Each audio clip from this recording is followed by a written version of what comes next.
Good morning sa lahat mga Pilipinas. Go mga guys.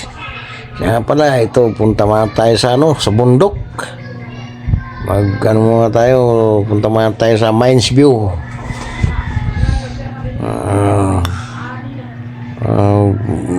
Kuha tayo ng short video doon sa kabundukan.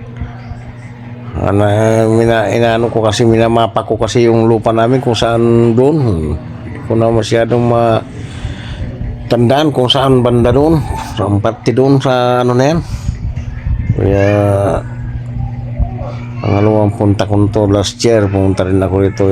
Tapos ngayon minapagtanong, magtanong tayo doon kung mayroon tayong mapagtanungan doon kung saan banda yung ating kapirasong nyugan.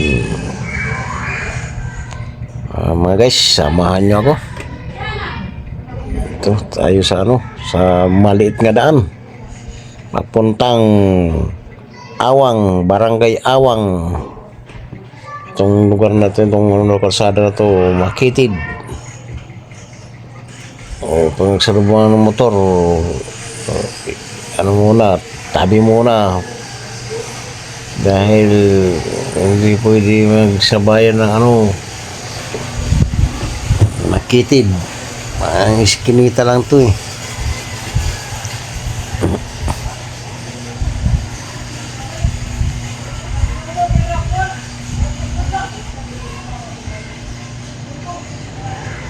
Ito ang hirap na to. Bakit yung iba maluwag yung kalsada, dito dapat may mga barangay malaking kalsada sana, pwede sasakyan ni four wheels. Ito na sa passport tayo mga guys, dito na tayo, nakarating na tayo dito. Hanggang dito na lang yung dead end na to, yung nila, pathway nila rito, putik na yun doon. Kaya mga motor hanggang dito lang. Hanapin natin dito natin mapahin yung kapirasong nyugan na iniwan ng tatay ko. Kung saan dito, hindi ko matuntun talaga yan eh.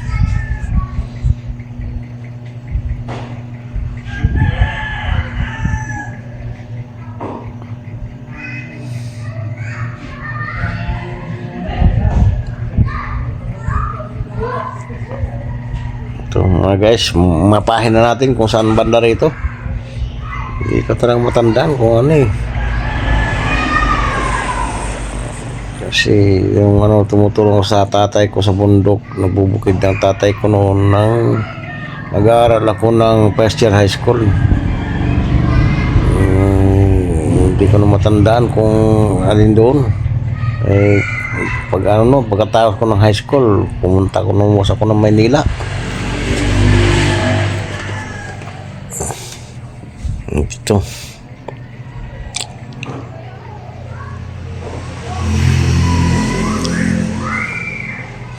Sana kung naanuhan ko noon ng tracking device yung kung saan banda, para madali i-track kung location kung saan.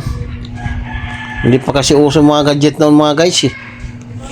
Tulad sana ngayon uso, kaso nga lang mahirap yung signal, hindi rin makaka-receive ng signal doon, dead spot area. Ito, hindi makikita talaga matanda kung saan talaga parte dito yung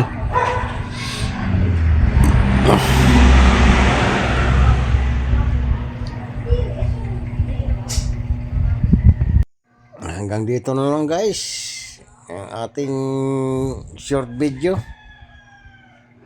Maraming salamat sa inyong pagsama, pakipollow and share. Salamat.